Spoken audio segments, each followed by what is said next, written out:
The next day, we gathered in front of the station yet again. The only difference would be that there had been a switch in members. In addition to the SOS Brigade members, there were 3 new faces standing before me. They were the underling characters Haruhi had mentioned. Hey, Kyon, this isn't how you said it would be. Taniguchi was filing some sort of protest. Where's the lovely Asahina? I only came because you said she'd be here to greet us. She's not here, Chief. Exactly. The scheduled time had passed, and Asahina still hadn't shown up. She's most likely cooped up inside her room, refusing to go outside, considering how much she went through yesterday and the day before. I came here for the eye candy, and what's this?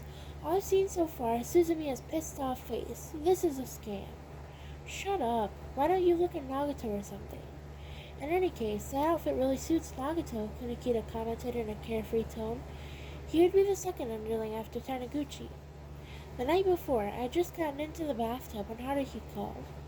I took the phone from my sister and answered it as I washed my hair. That moron Taniguchi and the other one, I can't remember his name, but anyway, your friend. Bring the 2 of them with you tomorrow. We'll be using them for underlings. And with that, she hung up. Didn't even say hello. When you ask people to do something for you, you should try sounding more appealing, the way Asahina sounds, instead of just barking out orders.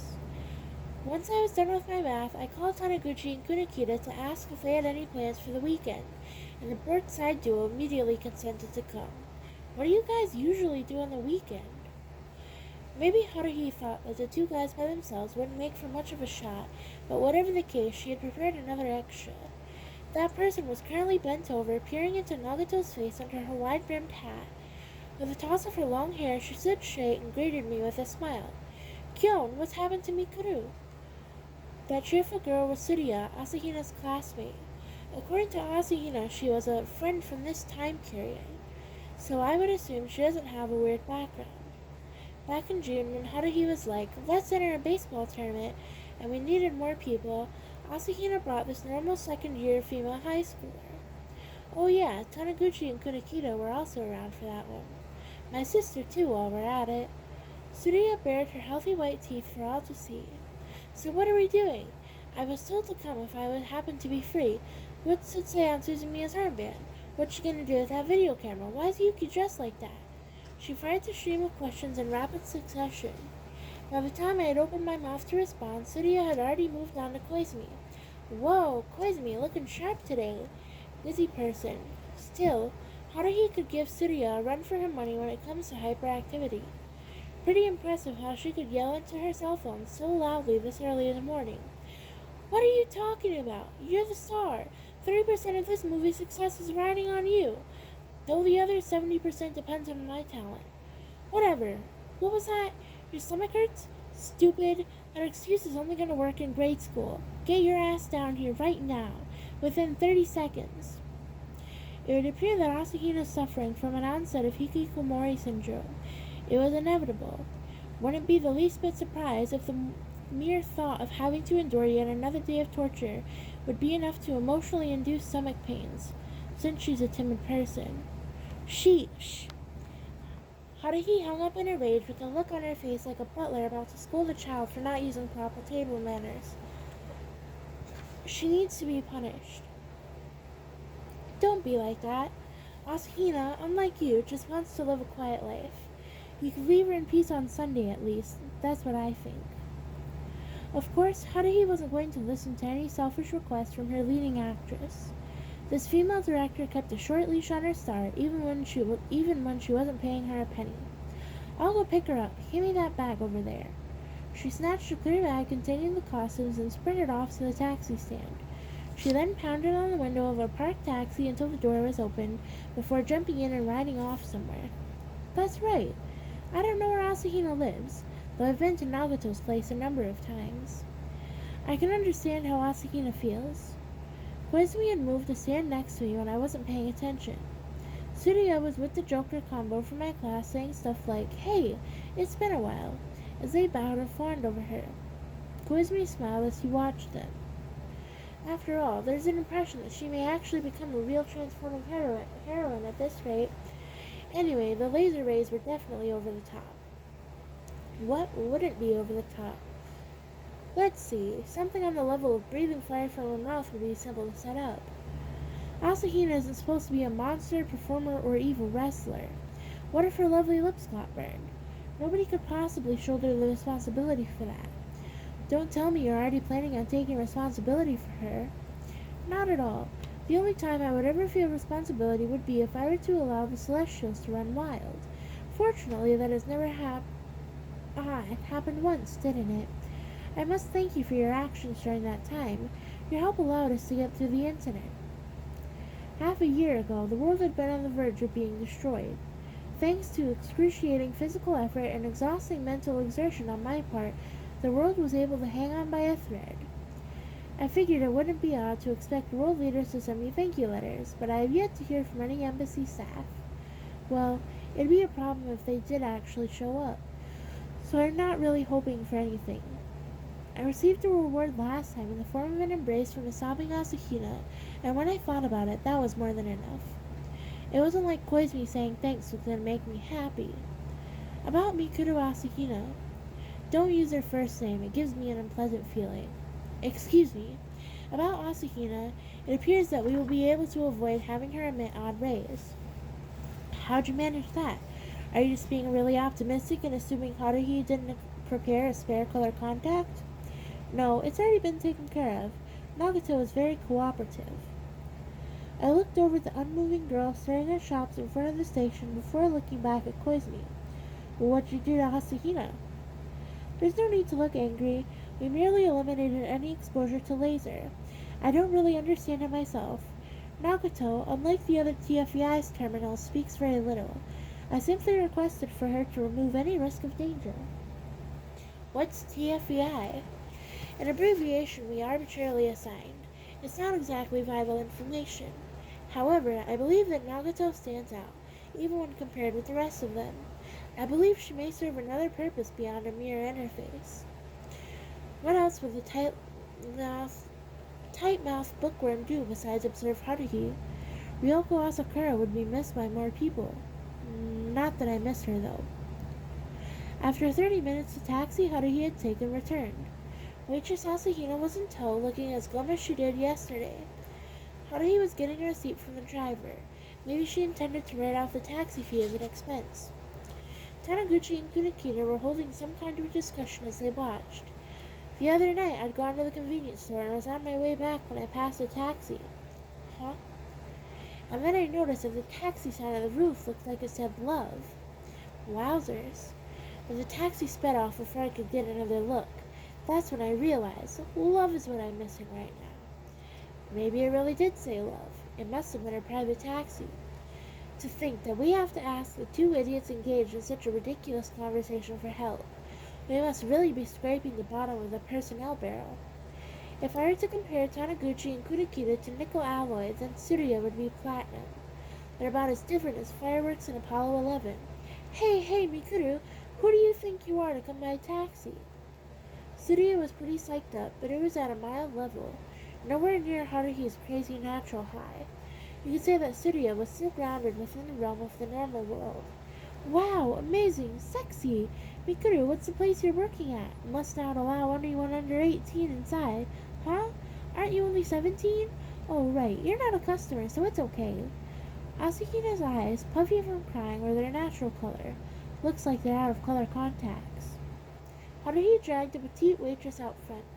You're not going to get away with pretending to be sick. We're going to keep filming. Mikuru, this will be your time to shine. Everything is for the SOS Brigade. The spirit of self-sacrifice will always move the audience, no matter what world you live in. You be the sacrifice.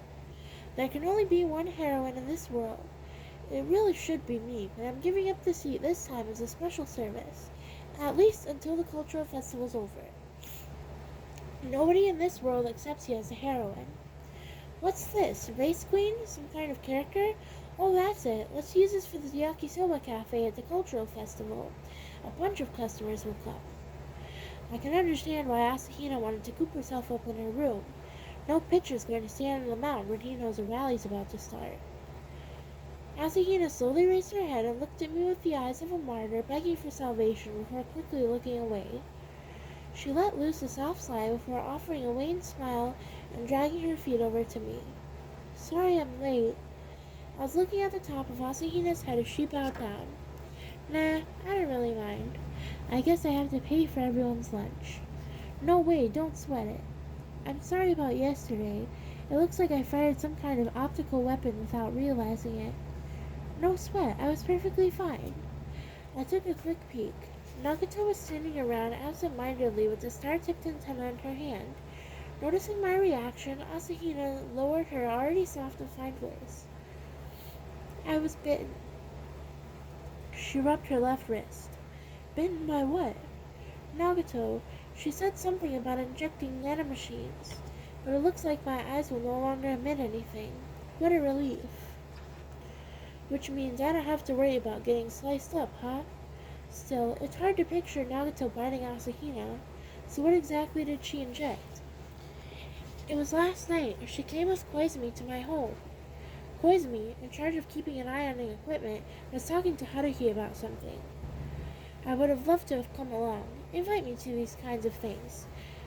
I'd much rather be invited on a visit to Asahina's home instead of a closed space. What you whispering about? Tsuruya wrapped her flexible arm around Asahina's neck. Mikuru sure is cute. I'd love to keep her in my place. Kyon, are you guys getting along? Absolutely. Taniguchi and Kunikita, the hat combo, were admiring Asahina, who had her mouth half open. Don't stare. What if you damage her looks? That was when Haruhi shouted. We've decided on a place. For what? Filming. Oh yeah, I'd almost forgotten that we were shooting a movie here. Actually, I want to forget. It feels more like we're producing a cheap Idol DVD, oddly enough. There's a large pond near Koizumi's house. We'll start filming there today. Haruhi was already out in front carrying a vinyl flag with the words Film Crew written on it and leading the way. I called over Taniguchi and Kunikita, who were still staring inappropriately at Asahina, and we shared the bags and packs among us. After 30 minutes of walking, we reached the bank of the pond. It was located within some hills approximately in the center of the residential district. It was pretty big for a pond, big enough for migratory birds to drop by during winter, and according to Koizumi, it was a time of year when ducks and geese started to show up. There was a metal fence surrounding the pond area, barring entry. There was an issue of common sense first, though, or maybe a problem with how kids are being raised. Either way, you're not going to find grade schoolers playing around in a place like this these days unless they're really dumb. What are you doing? Hurry and jump over. I'd forgotten that this girl was in fact really dumb. Haruhi, the director, had her foot on the fence and was beckoning to the rest of us. Asahina had a look of despair on her face as she held down her short skirt. Tsuruya was cackling next to her. What are we doing? Ahaha! Is Mikuru going to swim? And with a shake of her head, Asahina eyed the green surface as though it were a lake of blood. The fence is a tad high to climb, don't you agree? Koizumi was talking to Nagato, not me. It was pretty futile to try and hold a conversation with her. She either gave you a simple yes or no, or went into a long spiel nobody could understand. However, while Nagato remained silent, she showed a curious reaction. She put her fingers on a metal pole supporting the fence and pulled it to the side. What was supposed to be an iron pole bent as easily as caramel under a burning sun, and eventually came to rest in a bent state. As skillful as always, I quickly turned to look at the other people, though it was probably unnecessary. Huh, must be old, Kunikita said, with a knowledgeable look on his face. So what am I supposed to do? Am I a kappa? Taniguchi muttered to himself as he squeezed through an opening in the fence and headed toward the bank of the pond. I live in the area. They're used to a fence here. I spent a lot of time here. Tsuruya followed, leading Asahina by the hand, looking very reluctant towards the edge of the pond where Haruhi was waiting.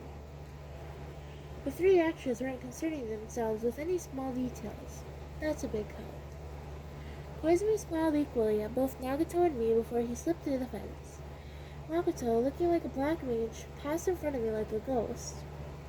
Not like I have a choice. I just have to get this filming over with and get out of here before anybody starts asking any questions about destruction of public property. Asahina and Nagato stood facing each other again. Looks like another battle scene. Is Haruhi actually trying to come up with a story here? When is Koizumi going to make an appearance? Koizumi, in his uniform, was once again standing behind me on lighting duty. After placing her director's chair on the muddy ground, Haruhi began furiously scribbling what I would assume was a dialogue in a sketchbook. In this scene, Mikuru finally finds herself in a dire situation because her blue eye beam has been sealed by Yuki. The felt pen came to a halt as she looked up with a self-satisfied look on her face. Yeah, that sounds good. You there, hold this up while standing. And just like that, Taniguchi was on cue card duty. The two actresses looked to the hands of the sulking Taniguchi. This won't be enough to discourage me. Evil alien Yuki, quietly leave the earth at once. I'm sorry. In response to Mikuru Asahina's unexpected apology, the evil alien mage Yuki Nagato opened her mouth. I see. She nodded without any sign that she had taken offense. She then read her lines in a deadpan voice per Haruhi's instructions. You should be the one to vanish from this time. He will fall into our hands. That is how much he is worth. He has yet to realize his own power, but it is value a thing. Consequently, we will start by invading Earth. Haruhi waved her megaphone around like a conductor, and Nagato pointed the star-tipped antenna at Asahina's face in a similar motion. I won't let you have your way, even if it costs me my life. Then we shall take your life. Asahina shook noticeably in response to Nagato's flat words. Cut! Yelled Haruhi as she stood up. She ran over between the two of them. You're starting to get the feel of it. Yep, that's the spirit. But no ad-libbing, okay? And Mikuru, come over here. The director and leading actress turned their backs to the rest of us. I lowered the video camera and stretched out my neck. I wondered what they were discussing. After about a second, Suri was no longer able to hold herself back and began cackling in a loud voice. What's this movie about? Or is it even a movie? Haha, it's absolutely hysterical. Except the only other person able to enjoy this movie besides you would be Haruhi. Taniguchi and Kunikita were lounging around with looks on their faces that said, why were we called here? Nagato was playing dumb by herself. Koizumi was gazing across the pond as though he'd become one with nature. I removed the almost filled tape and unwrapped a new DV cassette. It felt like I was just creating more garbage. Surya was looking at my hands with great interest. This is what videos look like these days? A bunch of Mikuru pictures around here? Can you show me later? It'll probably be great for laughs. It was not a laughing matter. Passing out flyers in a bunny girl outfit had been a one-day affair, but this stupid filming could potentially go on until the day before the cultural festival. Asahina could go from refusing to stand in front of a camera to refusing to go to school. That would hurt me the hardest, since I would no longer be able to drink her marvelous tea. Nagato's tea had no taste, and Haruhi's is bad on a fundamental level. Koizumi's is out of the question. If I ended up in a situation where I have to make my own tea, I'd rather drink tap water. Sorry for the wait. Yeah, you kept us waiting. Waiting and waiting. About time to go home, I'd say. We wouldn't want to trample too much pond-side foliage. We're just getting to the good stuff. Here, look at this. Haruhi shoved Asahina out with a push. Look, you say. Don't need you to tell me that. I stare at her every day. See? It's the same beautiful, adorable, and fair Asahina. Ah? One of her eyes was a different color, the right eye this time. The silver eye looked apologetically between the ground and me. Come on, Mikuru. Use that miracle Mikuru IR to fire something, anything, fantastic, and attack. I didn't even have time to tell her to stop. Even if there had been enough time, I still would have gotten sliced and diced. At any rate, it was all too sudden. Haruhi delivering the dangerous command, Asahina blinking in surprise, and also the dark figure of Nagato pushing down Asahina by the pond. A recreation of the scene from yesterday. It was like watching it was like watching a replay. Nagato had used his special teleportation again. In an instant, only her hat remained where she had been standing, and it softly floated to the ground. The person who had been wearing that hat, in the blink of an eye, probably around .2 seconds, traveled a number of meters to ride Asahina, Iron Claw, to the temples. Everyone watched dumbfounded as the two actresses began wrestling on the ground. Nagato, he... The wordless and expressionless Nagato paid her a screaming no heed and straddled Asahina with just a slight ruffle of her short hair. Hey! Haruhi quickly recovered. Yuki, you're a mage. You're supposed to be bad at physical contact. This isn't the time to be mud wrestling. However, Haruhi shut her mouth mid-sentence and spent 3 seconds thinking. Well, this works too, since it'll probably sell. Kyon, make sure you're filming. Let's not waste Yuki's idea. This isn't by design. She's reacting to the situation. Some kind of defensive measure to deal with contact lens. I'm sure Asahina understands that, but she's so scared, all she can do is cry out softly and kick her legs. Tantalizing. No, I mean, now's not the time for aiming for a fan service shot. That's when a rattle made everyone besides those two look behind us. The fence around the pond that Haruhi had climbed and the rest of us had squeezed through, the space it had occupied was now empty. The fence, cut in a V shape, was now lying on the road as though it had been hit by an invisible laser. At this moment, I looked back to find Nagato biting into Asahina's wrist like an anemic vampire. I was careless. Surprisingly, Nagato was criticizing herself. The laser configured to disperse and become harmless. This time it was a hyper-oscillatory particle cutter. She murmured in a tone that suggested she wasn't breathing. Koizumi, picking up the black hat and offering it to her, opened his mouth. Something like a monofilament, I presume, but if the particle cutter is invisible to the eyes, it must have no mass? Nagato took the hat and casually put it on her head. I perceived trace amount of mass, approximately equivalent to 1/10 to the 41st power grams. Less than a neutrino? Nagato remained silent as she stared into Asahina's eyes. The waitress's right eye was still silver. Asahina wriggled around as she rubbed her bitten wrist. What did you, inject into me this time? The tip of the pointy hat moved about 5 millimeters. I took that as a sign of confusion. She must have been fretting over how to word her response. Just as expected, Nagato responded. A force field was established on the surface with an ability to phase shift dimensional oscillatory cycles and transform them into gravitational waves. She delivered that baffling sentence in a strange voice. I had no idea how that would eliminate the killer wire, but for some reason, beyond my comprehension, the other two people appeared to accept the explanation. Koizumi was saying irrelevant things like, I see. Incidentally, gravity manifests itself in waves?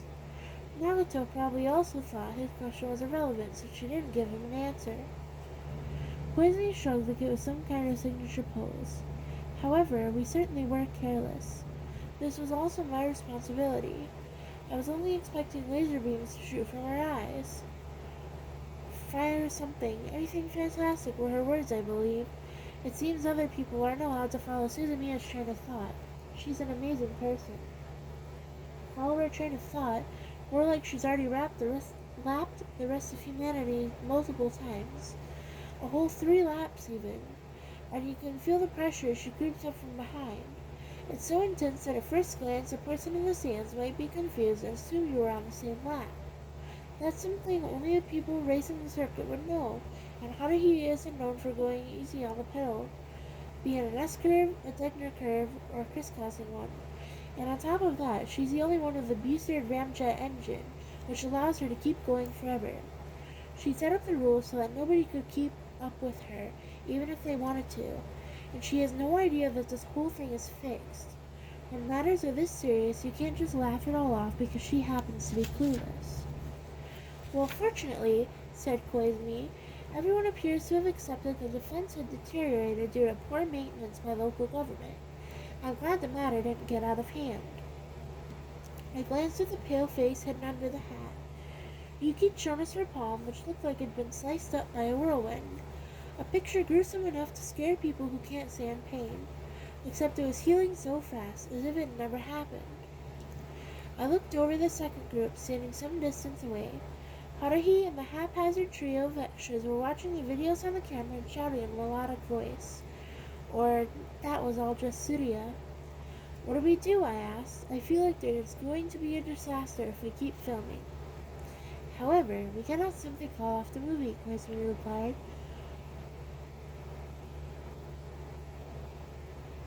What do you think would happen if we forced Suzumiya to stop filming this movie? She'll probably go berserk. Most assuredly. Even if she didn't personally go around wreaking havoc, we can rest assured that Celestials would be rampaging within closed space. Don't remind me. I never want to go there again. I never want to do that again. Most likely, Suzumiya is having too much fun in the current situation. She's able to freely engage her imagination and create her own movie, almost like playing God. As you already know, she's usually irritated by how reality doesn't work how she desires. That's not actually true, but since she hasn't realized it, the result is the same. However, in this movie, the story progresses according to her wishes.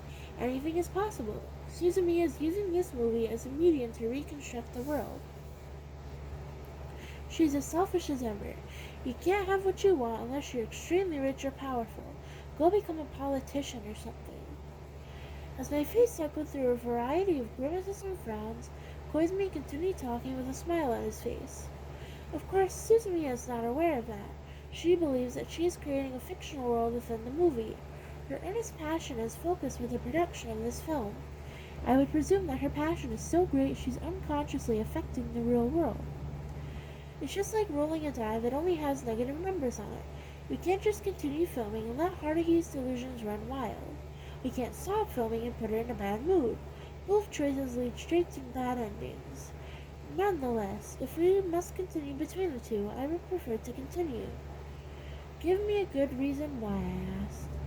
I've grown tired of hunting Celestials. I'm just kidding, sorry about that. Let's see, the reason is basically as follows. Allowing a few alterations to the world would appear more conducive to our survival than letting the entire world be reset. So we just allow Asahina to become Superwoman in the real world? This time, the alterations are really quite modest when compared with Celestials. After all, Nagato is able to effectively utilize protective revisions. When compared with the prospect of starting the world over from scratch, wouldn't you agree that dealing with supernatural phenomena case by case sounds vastly preferable? I'd have to say that neither scenario sounds very good. What if we whack Haruhi from behind and knock her out until the cultural festival's over? What a frightful notion, but if you take full responsibility, I won't stop you. I can't shoulder the entire world.